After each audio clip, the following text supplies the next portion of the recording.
یہاں بہت ساری غلطیاں کر کے بھی لوگ جب اپنی بات کرتے ہیں تو کہتے ہیں کبھی یاد تو نہیں کسی کے ساتھ زیادتی کی ہو، یاد تو نہیں کبھی کسی کا، بھئی آپ نے اتنے بڑے ولی ہونے کا دعویٰ کر دیا۔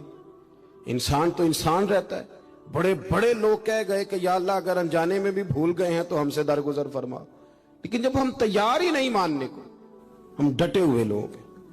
سرکار نے فلاح انسانیت کے لیے کام کیا نا، وہ لوگوں کو احساس دلایا ہے کہ اگر غلطی ہو جائے تو تم نے بندوں کے سامنے اپنے آپ کو کلیئر نہیں کرنا، تم نے تو رب کے سامنے اپنے آپ کو کلیئر کرنا، اللہ کے سامنے تم نے بچنا ہے کہ میرا گناہ معاف۔ اور حضور احساس پیدا کرتے تھے۔ بخاری شریف میں قبیلہ غامدیہ کی اس عورت کا تذکرہ موجود ہے جو خود آئی تھی، کوئی گرفتار کر کے نہیں لایا تھا، از خود آئی، احساس پیدا ہو گیا نا گناہ کا۔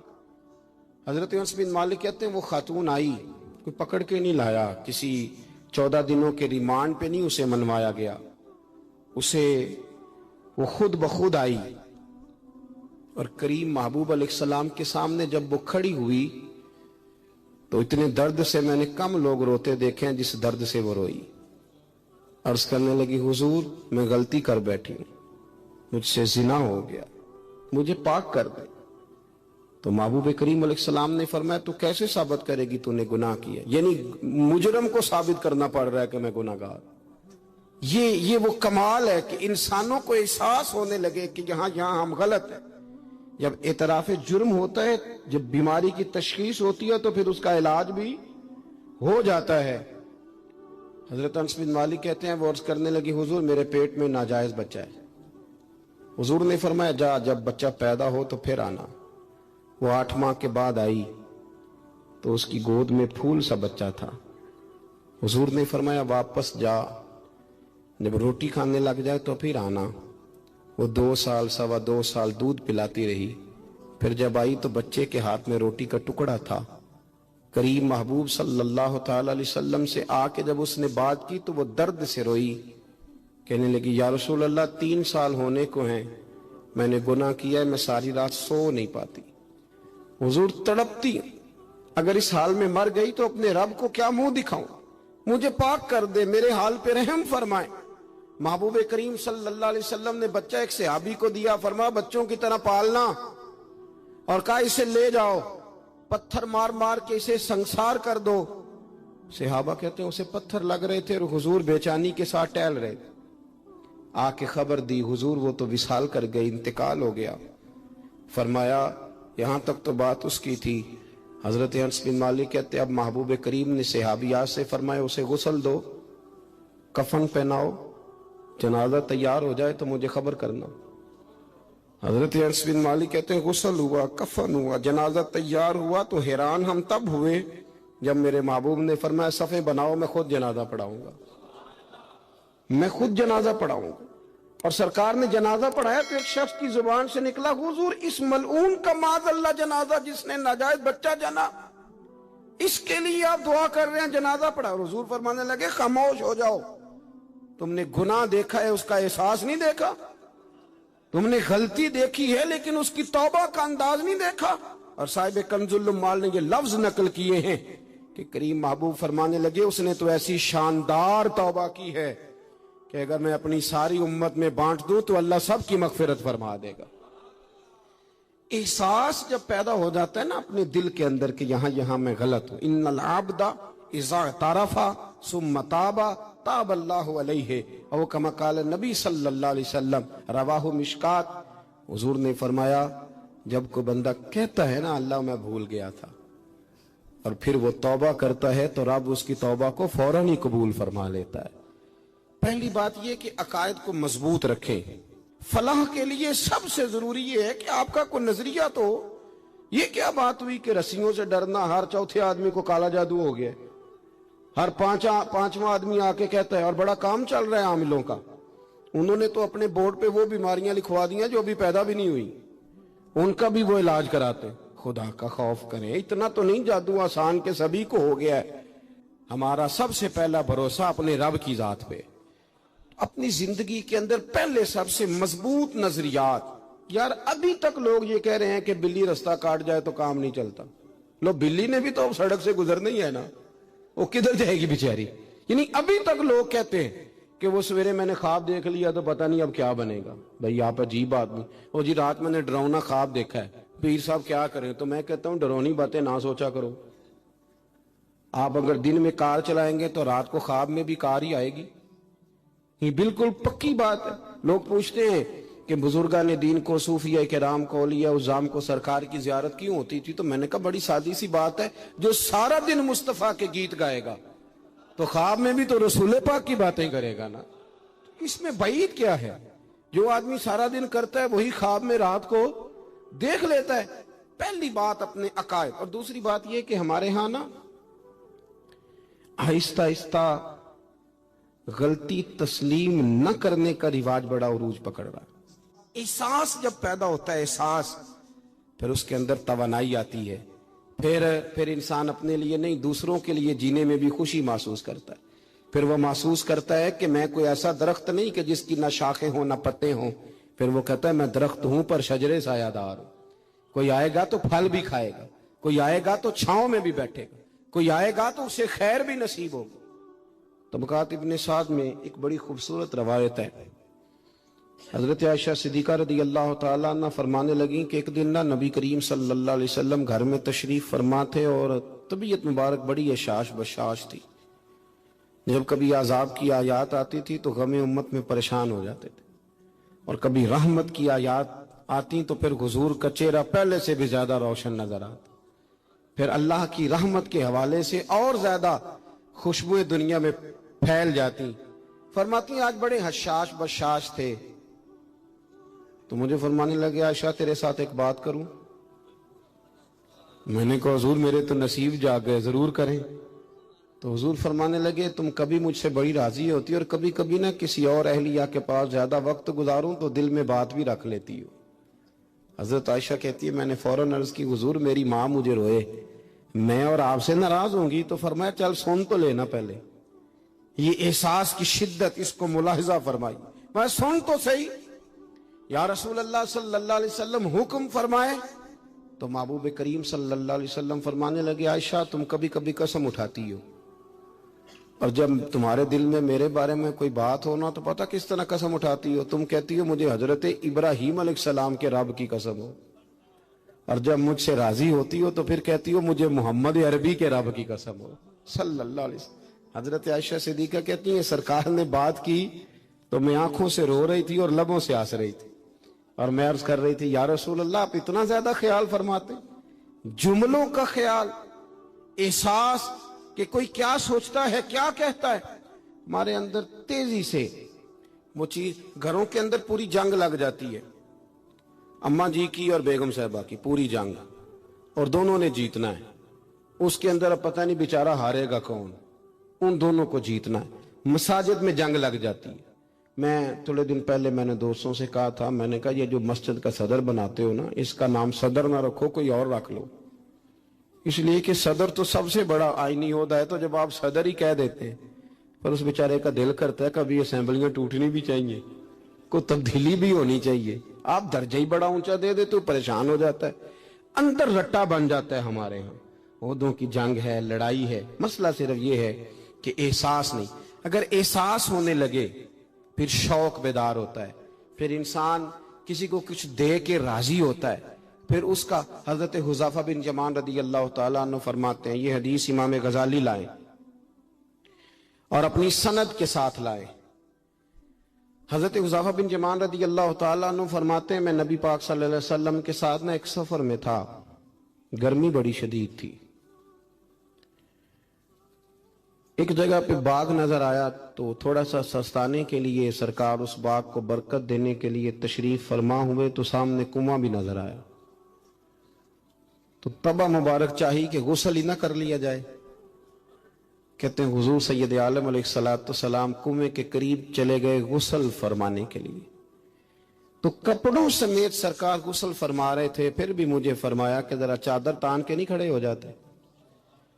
یہ نا زیادہ شرم والا ہوتا ہے کھلا لباس, اس میں زیادہ احساس ہوتا ہے. یہ گرمیاں آتی ہیں نا تو سمجھدار آدمی بھی خالی بنیان میں گھومنے لگتا ہے, سیاںا بندہ بھی اچھا نہیں لگتا, تہذیب کے مطابق نہیں. ہماری وزاداری جو ہوتی ہے وہ باہر ہی نہیں گھر کے اندر بھی ضروری ہوتی. بیٹیاں ہیں, بہنیں ہیں گھر کے اندر, بڑا اچھا رویہ انسان کا ہو تاکہ خوبصورتیاں اور خوشبوئیں بکھریں. کپڑوں سمیت غسل فرما رہے اور حضرت حذیفہ بن یمان کہتے ہیں میں چادر تان کے کھڑا ہو گیا. سرکار تھوڑے سے غسل کے بعد فرمانے لگے حذیفہ گرمی بڑی تھی, نہانے میں بڑی لذت آ رہی ہے, تو میں تھوڑا اور نہ نہاؤں. تو میں نے کہا حضور میری تو نوکری قبول ہو رہی ہے, میرے لیے تو سعادتیں. کہتے ہیں سرکار نے تھوڑا غسل کیا, اب حضور بس کرنے لگے تو میں نے عرض کی, میں نے کہا یا رسول اللہ میری خواہش ہے کہ تھوڑا اور غسل فرمائیں. سرکار نے تھوڑا اور غسل کیا. میں نے کہا حضور اور کریں. کچھ دیر حضور غسل کرتے رہے. تکمیل غسل پر میں بڑا راضی تھا, کلیجہ بڑا ٹھنڈا تھا کہ آج میری خدمت قبول ہوئی, آج میرے حصے میں یہ سعادت آئی. کہتے ہیں جب میں فارغ ہوا نا تو حضور فرمانے لگے چل اب تو بھی غسل کر, تو بھی غسل کر اب. تو میں غسل کرنے لگا تو فرمایا ادھر دیکھنا میری طرف.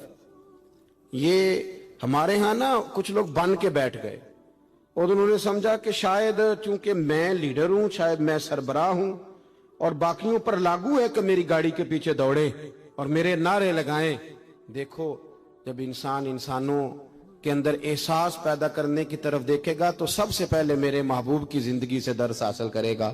سرور کائنات صلی اللہ علیہ وسلم نے کہا غسل کرو. کہتے میں غسل کرنے لگا تو محبوب فرمانے لگے چادر مجھے دو, میں تان کے کھڑا ہوتا ہوں. کہتے میرے تو پیروں تلے زمین نکل گئی. میں نے کہا یا رسول اللہ صلی اللہ علیہ وسلم مہربانی فرمائیں آپ یہ نہ کریں. تو حضور نے فرمایا تو نے کیا ہے نا تو میں کیوں نہ کروں. کہتے ہیں اب حضور نے حکم دیا تو میں نے چادر سرکار کو پیش کر دی. حضور تان کے کھڑے ہو گئے تو میں جلدی سے غسل کر کے فارغ ہو گیا. میں نے کہا حضور نہا لیا ہے. فرمایا حذیفہ مجھے گرمی لگ رہی تھی تو تمہیں بھی لگ رہی ہوگی نا, صحیح کر کے غسل کرو.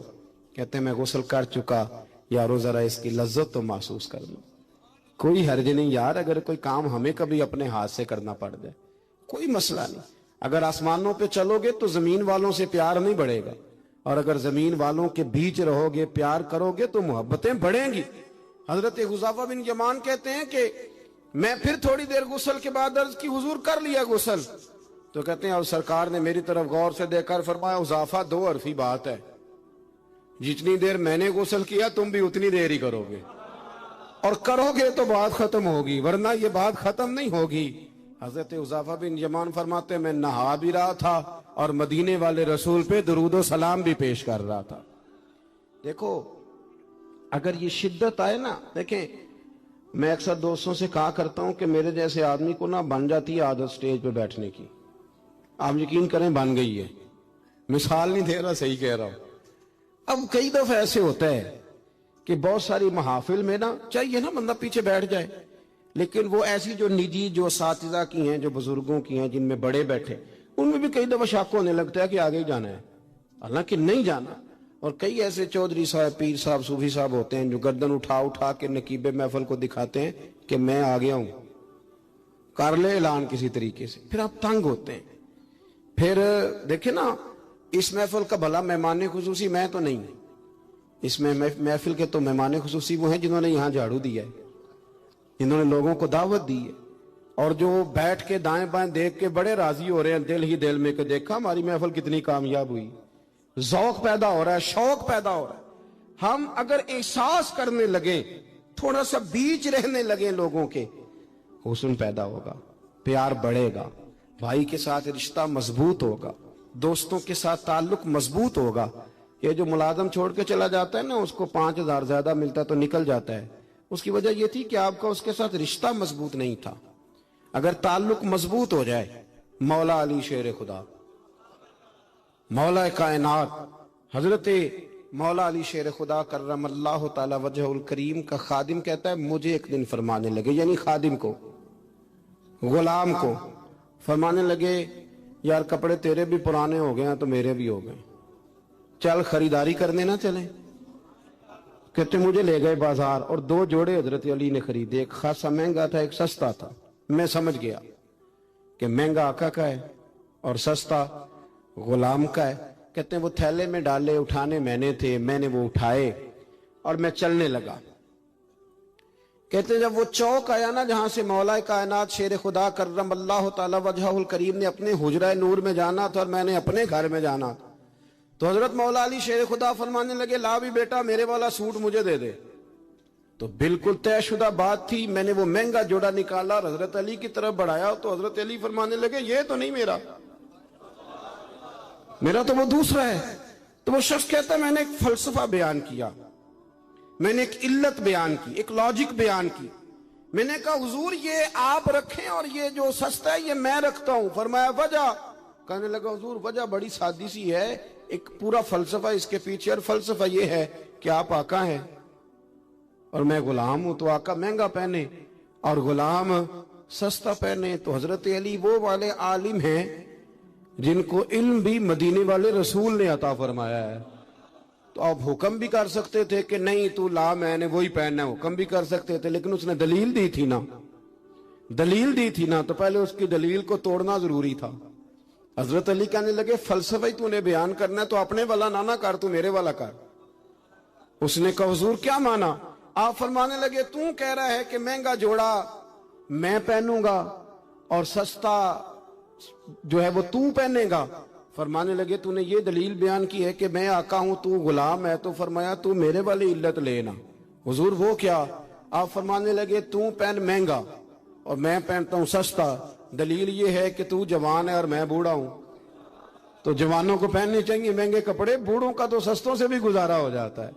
تو وہ خادم کہتا ہے میں لاجواب ہو گیا، اور پھر وہ قیمتی جوڑا مجھے دے گئے اور سستا جوڑا وہ لے گئے. کہتے ہیں شیر خدا تو چلے گئے، لیکن ساری زندگی میں سوچتا رہا کہ کائنات میں دوبارہ ایسے لوگ دنیا میں آئیں گے صحیح، یہ ملیں گے صحیح. احساس کی جب شدت ہوتی، آپ یقین کریں اس ملک کے اندر دو چیزیں اتنی شدت سے عام ہوئی ہیں، اتنی شدت سے، ایک پروٹوکول، ایک وی آئی پی کلچر.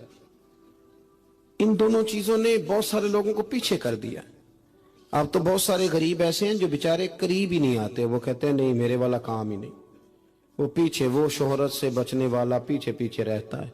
اور میرا جی چاہتا ہے ساری غزلیں اس ظالم کے نام کریں. کچھ لوگ بیچارے بالکل پیچھے ہو گئے، مایوس ہو گئے. وہ کبھی حکومت بدلتی ہے تو ان سے کہا جائے نا حکومت بدل گئی ہے، تو وہ دو حرفی بات کرتے ہیں، کہتے ہیں جو مرضی آ جائے ہم نے تو محنت کر کے کھانا ہے، صبح کام پہ جائیں گے تو شام کو روٹی کھائیں گے. وہ بہت سارے نظام سے دیکھیں نا، یہ سیاسی تبصرے وہ بندہ کرتا ہے جو روٹی پیٹ بھر کے کھاتا ہے، اور جس بیچارے کو پتا ہے نا کہ جو گھی صبح لایا تھا وہ ختم ہو گیا ہے، اور صبح بچوں نے ناشتے کے لیے جب پراٹھے مانگنے ہیں تو گھی کوئی نہیں، تو وہ پھر سیاسی تبصرے نہیں کرتا، وہ تو تکلیف میں. اللہ کے محبوب صلی اللہ علیہ وسلم نے نا احساس کی دولت تقسیم کی تھی. مسند امام احمد بن حنبل میں حدیث ہے، حضرت بلال حبشی رضی اللہ تعالیٰ عنہ فرماتے ہیں میں نے عصر کی نماز کی اقامت پڑھ دی تھی، ایک بدو آیا، ایک یہودی کا غلام، کہنے لگا یا رسول اللہ صلی اللہ علیہ وسلم میں بڑی مشکل میں ہوں، اگر آپ میرے ساتھ چلیں، میرا چھوٹا سا کام کر دیں تو میری وہ مشکل آسان ہو جائے گی. سیدنا بلال حبشی فرماتے ہیں نبی کریم نے نمازیوں سے فرمایا اقامت ہو چکی تھی، فرمایا تم بیٹھ جاؤ، میں ذرا اس بدو کا کام کر کے آتا، تم ذرا بیٹھو، میں صرف اشارے کرتا ہوں، آپ کو ملے گا کہ حضرت جابر ابن عبداللہ کا قرضہ اتارنا تھا تو سرکار کھیت تک گئے اور باقاعدہ سفارش کی ان کی. اب تو لوگ کہتے ہیں نا جب تک وہ خدمت کر رہا ہے تو تب تک وہ خدمت گزار ہے، کہیں الجھ جائے تو کہتے ہیں اس کا ذاتی مسئلہ ہے، اور میں ذاتی معاملات میں مداخلت نہیں کرتا. تو میاں جب آپ کے پاس تھا، آپ کا ورکر تھا، تب ذاتی مسئلہ کیوں نہیں تھا؟ اب وہ الجھ گیا ہے تو ذاتی مسئلہ ہے. ایک عورت رو رہی تھی تو سرکار سفارش کے لیے اس کے ساتھ نہیں چلے گئے تھے کہ میری مالکن مجھے مارے گی.